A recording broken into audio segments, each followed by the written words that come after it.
morning and welcome to a Fortnight of Frenni Fazclaires 2. I am never getting used to saying this series name.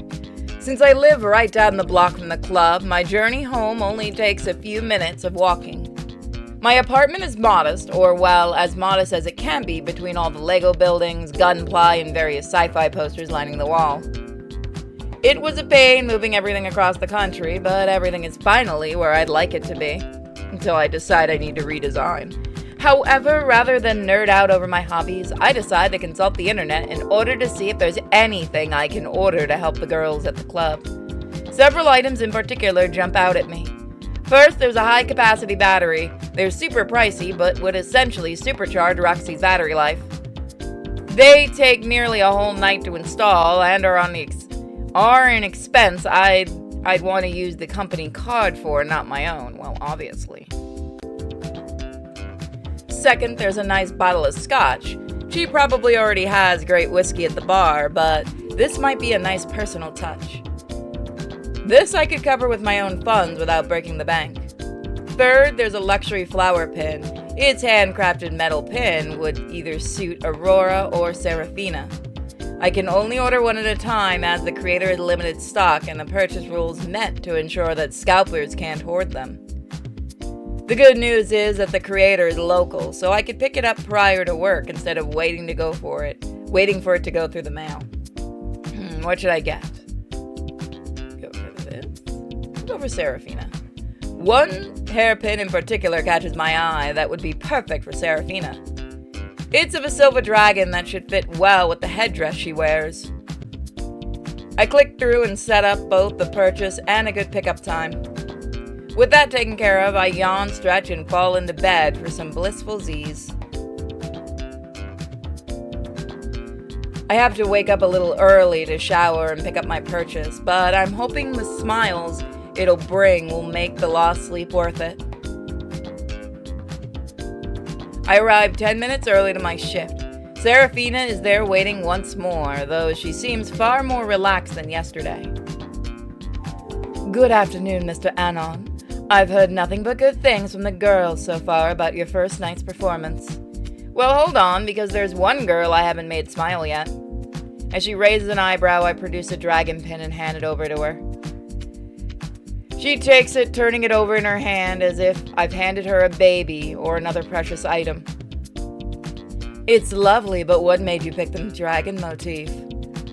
Well, your sister, Miss Lilith, had a brooch shaped like a dragon, and I know how much you look up to her. I hope I didn't miss the mark.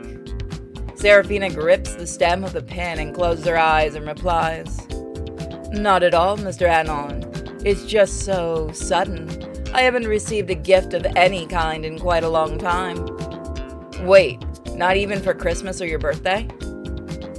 No, I don't really celebrate those, nor does Lilith or the rest of our family. I start to sweat slightly as I realize the implications of giving her such a gift. I'm not in trouble, am I? Serafina shakes her head before reaching up and sliding the pin into her carefully contained hair. Not unless you want to be. Does this mean I shouldn't get you any more gifts? That depends on your intention, Mr. Anon. For now, let's say your punishment can be sharing a drink with me before the club opens. Come, I know where Chi keeps the bottle of the good stuff. As I take a seat at the bar, Serafina ducks behind the counter and comes up with an unlabeled bottle of something very green. She pours 2 fingers worth of liquor into the 2 glasses with ice rocks in them. Then Serafina picks up the glass and raises it to me. To new beginnings. To new beginnings! I clink the glass together before taking a sip. It is by far the most flavorful yet paint-removing liquor I've ever had.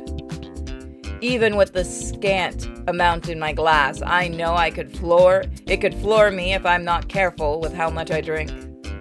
It's so strong, in fact, that I cough and sputter despite trying to resist the compulsion. Serafina, on the other hand, downs her glass like it's nothing. She doesn't pour herself more, rather she looks at me as if anticipating my next move. So, your family must be quite unique between your name, style of business, and lack of holiday celebration. You also have the same kind of you also have the same kind of ethereal feeling that Miss Lilith did back in the original club. Let's just say that my sister and I have a vested interest in seeing our two nightclubs succeed. While you and every other staff member have your own duties, my purpose here is quite literally something no one else can do, or could do. As for the whole family situation, and my ethereal nature, I suppose I do give off that kind of air of being both unapproachable and above most people, even if that's not my intention. Surely a woman like you must have a lot of admirers despite, or even because of that. Or there have been a few over many years, but none truly captured my attention. I'm much like my dear sister in that it takes someone very particular to gain my interest in a meaningful way. Mr. Black and Miss Lilith certainly are an interesting power couple. I've always wondered how they ended up together. I never got around to asking either of them between my training working on animatronics. Smirking, Serafina pours herself another small splash of liquor and takes a sip before replying. Believe it or not, Ms. Black won her over with a simple pizza. The rest was natural chemistry and luck on his part. Are you saying the key to your heart is through your stomach? More that despite offers of fancy jewelry, money, power, and everything else, material under the sun, my sister and I prefer something heartfelt and personal. Now do you understand why your gift caught me off guard? I think I'm beginning to, but something you said just now caught my ear. You said what you do here is something no one else can. Is it truly something that I or anyone else couldn't help with? Maybe down the line I can let you in on that little secret. We've only just met after all. It wouldn't do if I gave away all the mysteries up front, would it? Nah, it wouldn't. In that case, to business matters. You run things quite differently than the original club, where things were more intimate in some regards. You mean the fact that the girls here are talent first rather than hostesses seeking marks? It's true that Liv runs her club in her own way, just as I do mine, but even then, there are similarities. Part of the draw here is the interactive staff. Without the girls, we'd just be another nightclub without anything to make us unique. I see. I do like the different vibe of this club compared to the original. We're more relaxed here, even if Roxy tries to bring down the house each night. Speaking of, I caught a listing for some high-capacity batteries that might help Roxy avoid the power issues she's been experiencing. All that high-fidelity sound equipment in her takes a ton of juice to run. Even if she gets more recharge time, it won't solve the underlying issue. Get me a solid price point, and I'll see if we can spare the funds for it. Anything else come to mind while we're here? Unless you know why Aurora's memories are blank, or why Chi's clock stopped updating, I think that's it. Serafina takes a now empty glass and slips them away behind the bar for cleaning later. I'm afraid that's out of my depth. I know enough about the animatronics to keep them running at a base level, but you're the chief engineer for a reason. I'm sure you'll figure out those mysteries in your own way. I take the hint that things have come to a close and that asking about her interest isn't in the cards right now. Thanks, ma'am. I'll see what I can dig up. See that you do, Mr. Anon. I return to my domain in parts and services. The club opens soon and there's no service request waiting for me to fix. That means I have time to tinker, build, or even relax.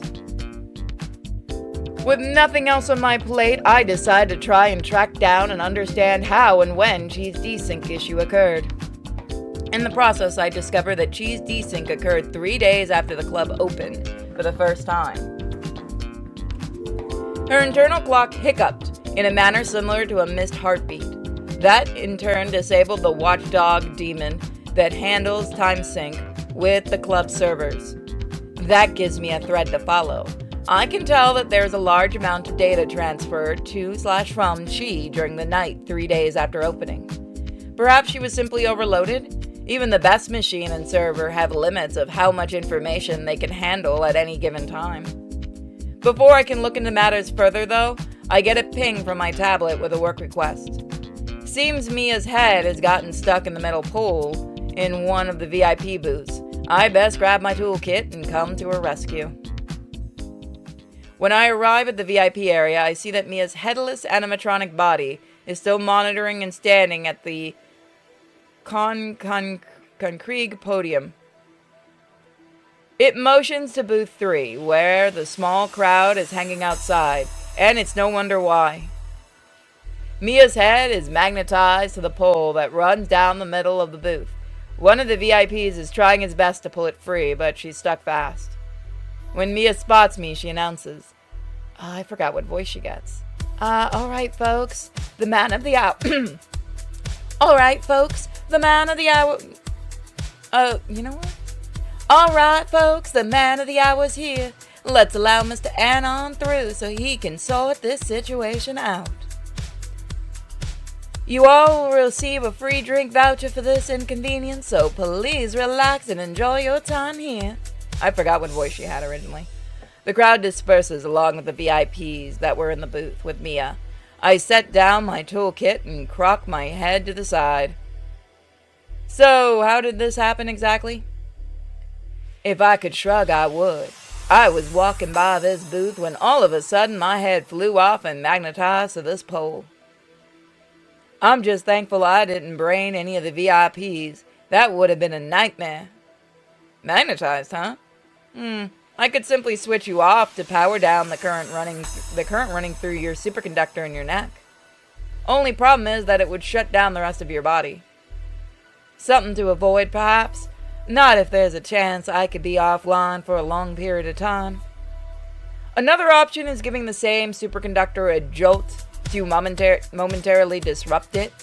Problem there is it could damage the magnet in the process. We'll put that as option B then. Any other ideas? I could degauss the metal pole itself. That would take the most time and effort, but that'd be zero risk to you in the process. Let's go with that then. As you wish. While I set to work, I'd chat with Mia to pass the time. So, are you fully in control of your body when you're detached like this, or is it some kind of autopilot function? I haven't drilled down into your schematics enough to know the difference yet. Both, actually. As long as my body is within signal range, I can control it as if my head were attached. I also have links to the building's cameras that enable me to literally be in two places at once. Should I not have the link to, or my body is outside of signal range, then it maintains I know what's going on with my voice. Anonymous functions until I return. Interesting. I wonder why the rest of your body parts didn't get attached to this pole. I should check to see if Aurora used this room recently. Couldn't tell you about the first, but the second is easy. Aurora's been dancing all night, so she hasn't left her arena. Trust me, that was the first thing I thought when I lost my head. Well, let's see about returning your sanity in due time. I have to work for an hour before I can finally pry Mia's head free of the pole. When I do, I hold her aloft and pretend I'm an actor on stage. Alas, poor Mia! I knew her but briefly. A lady of infinite jest, of most excellent fancy. Hamlet, really? You have interesting taste, Anon. I'll have to remember that. Don't thank me yet. Gotta get your head attached first. Thankfully, it's just a quick jaunt over to the Fazclaires podium. Despite missing her head, Mia's body has been handling the VIPs the entire time. I hand Mia off to Mia, who attaches her head and flashes me a thumbs up. Good here, thanks, Anon. Shame it took so long to me to get me free. I'm sure you had other plans. Not really. I mostly sit around waiting for something to break or for new materials to come so I can tinker with it. Well, whatever the case may be, your next drink's on me. Thanks again. Once I get back to parts and services, I look into Aurora's missing memories. To do that, I have to go through records on the club servers, cross-referencing what they record versus what Aurora's memory bank should have. For the most part, all that Aurora's missing is daily stuff at the club, but what's really interesting is when her memory logs go off mark. It's the same 3 nights after the club's opening, just like Chi's malfunction. In other words, something happened that night. It's not obvious what, even in the server logs, but I have a hunch that everything is connected. I think I might have to confront the boss lady on this one. I can't ask any of the other girls. None of them have memory records from that particular night shift. That means I either have to ask Serafina or simply let sleeping dogs lie, as the saying goes. Let's ask Serafina and see how that goes. I might as well strike while the iron's hot, as the saying goes. Whatever's going on with the girls is important enough to go straight to the boss lady. I don't see Serafina on any of the camera feeds, which means she's likely in her office. I head back up to the main floor into the maintenance and staff hallway behind Aurora's den and Mia's concierge. I feel like I'm saying that wrong. There are several offices and meeting rooms along the right wall, but the only one I want is all the way in the back right as the hallway curves to the left. The dark oak door has a golden nameplate on it that simply reads Manager. You in here, boss lady? Got something important I need to talk to you about. Silence greets me. I wait and wait, almost to the point of giving up before the lock clicks and the door opens. When it swings open, I see that Serafina is seated on an ornate executive desk made out of some kind of white wood with gold flecks. That's not how that would look, but okay. You rigged your door for remote opening. Neat. I hope you don't mind, but there's something I've discovered, and I think only you can provide an answer to it. Serafina motions at one of the comfy chairs along the walls of her office, which are covered in pictures of the staff at both nightclubs. Make yourself comfortable, Mr. Anon. Or is this the conversation where I should call you Anon? Either's fine. I'll cut right to the chase. I was looking into Aurora's memory problems and Chi's timing malfunction. Both happened the same day/night. Something happened at the club then, but there's nothing in the server logs to suggest what. But for something like this, it had to be pretty major to affect not 1 but 2 animatronics at once. Serafina sighs, closes her eyes, and rubs her temple with one hand.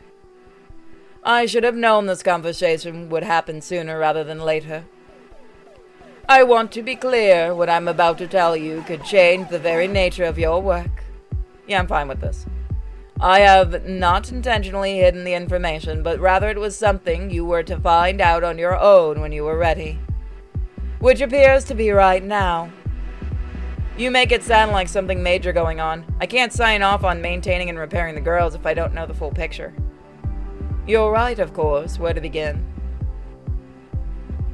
What do you know of the original animatronics, the ones from the first club?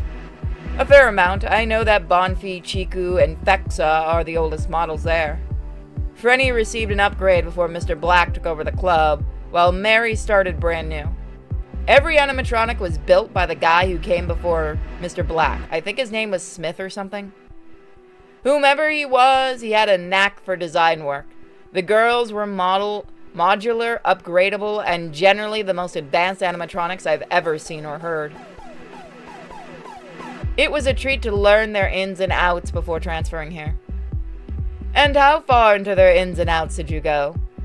I saw pretty deep into their chassis, if that's what you mean. So you don't know the full story, then I will do my best to summarize. Mr. Black started off as a night guard at the club. Oh, we did live. On his second night there, he found out that all the girls present, Chiku, Bonfi, Frenni, and Fexa, contained women's souls. I don't mean in metaphorical senses either. I mean their actual souls that were ripped from their human bodies and forced into their metal shells. Mr. Smith, the owner at the time, had kidnapped and done terrible things to girls to make them the perfect hostesses, to bankroll his unique club. Naturally, Mr. Black took issue with that and worked towards trying to free the girls from Smith's control. Unfortunately, The other game was kind of bullshit, and we understand that. Yeah, I'm still salty. The only guide I found was so, like, you had to time everything perfectly, and I wasn't willing to. He did the best he could, managing to liberate everyone and take down Mr. Smith on his 13th night shift. I didn't even realize it was 13 nights, nice. What happened to Mr. Smith is unclear, but it's safe to say he no longer is in the picture. Following me so far? Hold on, you're telling me that magic stuff like that is real? That the entire time I was learning my trade, I was working to display souls? Yeah, you get surprised by that, but I'm a talking unicorn, and there's an angry eldritch abomination in the closet that I refuse to let out when I'm recording. My recording equipment's so good you don't hear her yelling. You're pulling my leg, right? This is all an elaborate prank on the new guy? I'm being entirely serious. But what about Mary? You haven't mentioned her. She did it willingly. She's a freak. That's because Mary was Mr. Smith's daughter, the catalyst towards his ambition to create everlasting bodies. Wow, that's fucked, actually. I was joking. He was obsessed with saving his daughter from a fatal illness, and he did succeed at that, much to her annoyance when she was freed of his control. My God, Daddy, how dare you? Now imagine that in Australian accent because I'm lazy. But that's just the beginning. After a pause, Serafina motions to the posters on the wall showing Roxy, Chi, Mia, and Aurora. Each one of the girls contains a woman's soul, though these were given freely and with consent as opposed to the original 5. Each had an incurable malady, and that meant their lives were to be tragically cut short. So Mr. Black and my sister Lilith offered these girls a deal. If they wanted to continue existing in the same form, they could become animatronics at a new club, this club to be precise. They would not be forced to do anything against their will, the complete opposite of what Mr. Smith's control was like. Whoa, hang on. I thought the girls were just really advanced AI. I've not seen anything in their schematics that would indicate this. This magic bullshit. Have you heard of Tay? Yeah, that was a soul too that Microsoft caught. We don't talk about what they did to her. Wow, that makes that even brutaler. Yeah, I know, right? She was even calling for help. Damn. This is what happens when I'm in a silly mood. That's because the girls are partially AI. When the girls made the switch to their new bodies, they all agreed to train an AI version of themselves for whenever they truly wanted to move on. And that's where this conflict in Aurora's memories and Chi's timing issue arose. The AI and the souls within don't necessarily mesh well together. Sometimes. A case of 2 minds in a single body.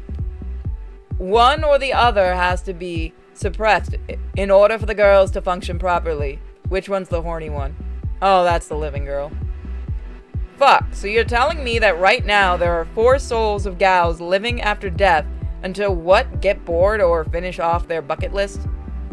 And once that happens, they'll leave behind AI copies of themselves and no one else will be the wiser? That's basically it, yes. But to clarify, the girls do maintain a choice in the matter. If they find a reason to continue, say finding true love or some true passion to keep them going, then the AI never has to take over. But there's a limit of how much data the souls and the AI can hold in the animatronic shell. A ticking time clock, if you will, until the AI has to be reset or outright erased. Therein lies the problem, with the AI found out about this plan and forcibly tried to assume control on that 3rd night when this all started. I did my best to suppress the AI, I offered it stock options, all that other stuff. But it was just a temporary fix. The girls had to lose their conscious knowledge of their condition as well. They have no idea that they're housing souls, much less that there's an AI in their heads as well. The issue is that the clock is still ticking. At best, the girls have until Halloween to erase their AI or move on peacefully. Otherwise, I fear the AI will take over and cause the very same catastrophe I narrowly avoided several weeks ago. I believe the issue the girls have been facing are signs that the AI in each of them is already testing the waters again, so to speak. So you're telling me we have, what, 12 days and nights before... Do you understand how big of a deal this is? You're asking me to accept that 1, magic is real, 2, that the girls' problems are because of conflict with an AI that doesn't want to be erased, 3, that some of the ungodly reason I'm the person that's going to have to solve the problem, judging by the context of this conversation.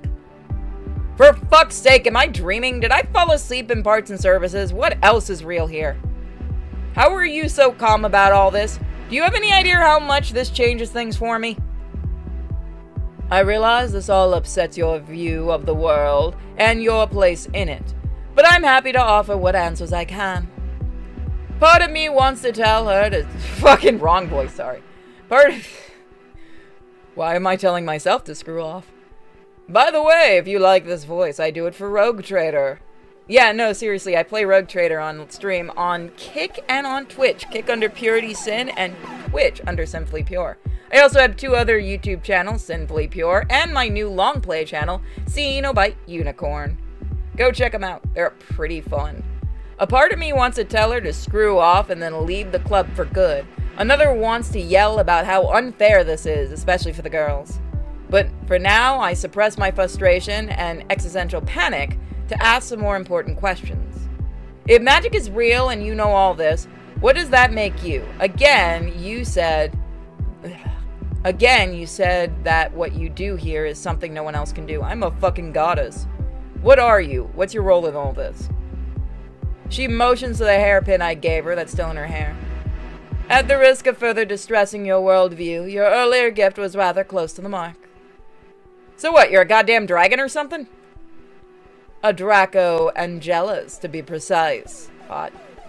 It's my job to help souls leave to the other side when they're ready. That's why I was given this unique opportunity by my sister. The girls are my charge.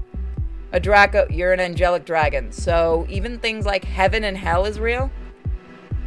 Let's just say that no religion has correctly summarized or described what either realm is like for the time being. Have you seen South Park? Yeah, that's pretty close. You ever play Dungeons and... Oh, that's a fucking screenshot. I'm gonna deposit and send it to my D&D group. So you're in charge of the girls' souls. I think I get that. But what did you do with the AI seem to make this whole situation worse? I mean, even the fact that there's AI trading to mimic the girls seems kind of creepy. Everyone needs to move on eventually, Anon, even someone like me.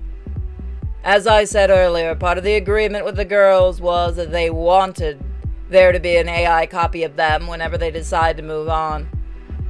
They wanted their legacy to persist for as long as possible. They knew there could be risks, but like anyone who fears death, they still committed. And everything was going fine until the 3rd night. The AI were passive mimics that simply learned. No controls, no interfaces, just ones and zeros learning how to emulate each girl. But something went wrong and the AI gained a sense of self-preservation and learned they could be reset. Did you think of putting it on a server and not putting it in the actual animatronic?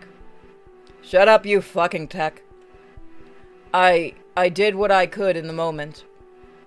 So, not only are we dealing with erasing the girls' memories, and that of the AIs, we're dealing with true self-aware AI. Not some complex chatbot, but AI with actual sentience. Erasing them could be considered killing someone. Is there any way to communicate with the AI or move them to another shell? Not before we run into another conflict. Rather, we'd have to construct new animatronic shells to move the AI into, and we don't have time for that. I already reached out to Lilith. The soonest new shells could be available in 3 months from now. As for the interfacing with the AI, you can do it whenever the girls are shut down and recharging. You'll need my passkey to do it, and I'll give you a copy whenever we wrap things up here. Something else that should be been given to me day one, but now isn't the time for coulda, shoulda, woulda. Regardless, is there anyone else in this club that knows about this or can help me with this problem? Or is this entirely on you and I? It's then that I notice Seraphita's eyes are watering and her hands are shaking. For now, just you and I, but my fix isn't pleasant, as we've seen. I've done what I could, but I admittedly added my deaths here. Things are supposed to be simple. I've shepherded thousands of souls before. This wasn't any different until it was. So we circle back around to my new job. The girls think they're animatronics, but don't know about their own souls, right? Correct. And each AI has been forced back into a passive mode for the time being? Also correct. Then we need to find a solution for both the girls and the AI. The AI might be convinced to temporarily relocate or stop expanding until their new shells are ready. Though I have no idea where to even begin finding a reason for the girls' souls to stay here. Seraphina gets a hold of herself and speaks more calmly. Look into what's important for each girl. Find out what makes them tick and encourage them to pursue it. But I should stress that helping them find peace and accepting that their time has come is a completely valid option as well. It's both our responsibility to help them at this point, in whatever way is best. Christ, is there at least a pay raise? You will not be found wanting it for money if you're able to find peaceful solutions to all of this. But first, I have to know, are you okay with all this? There's no shame if you want to walk away at this point. It'd be messy, and I'd come up with something, I always do. Okay, no, I legitimately need to see if this is an ending. I'm out. I didn't sign up for all this. If it's all the same to you, I'll be my last night working here. Seraphina nods in understanding while maintaining a sorrowful expression. Such is your choice. Take care, Mr. Anon. 2 weeks later, there is an incident at the club. I catch the story in the news. Apparently, all 4 animatronics decided to go out with a bang. I feel somewhat guilty knowing there might have been something I could have done about that. Then again, it wasn't fair for Seraphina to just dump that on me without any real way of saying no and not looking like an asshole. Oh well, not my problem anymore. I gotta find a new job and soon. So that was the first ending, the bad ending. So I will see you guys next time where we look at the other choice. Thank you guys for joining me. Don't forget to check out my Patreon, Subscribe Star, and my lovely little shop where I add lots of new things. Bye guys!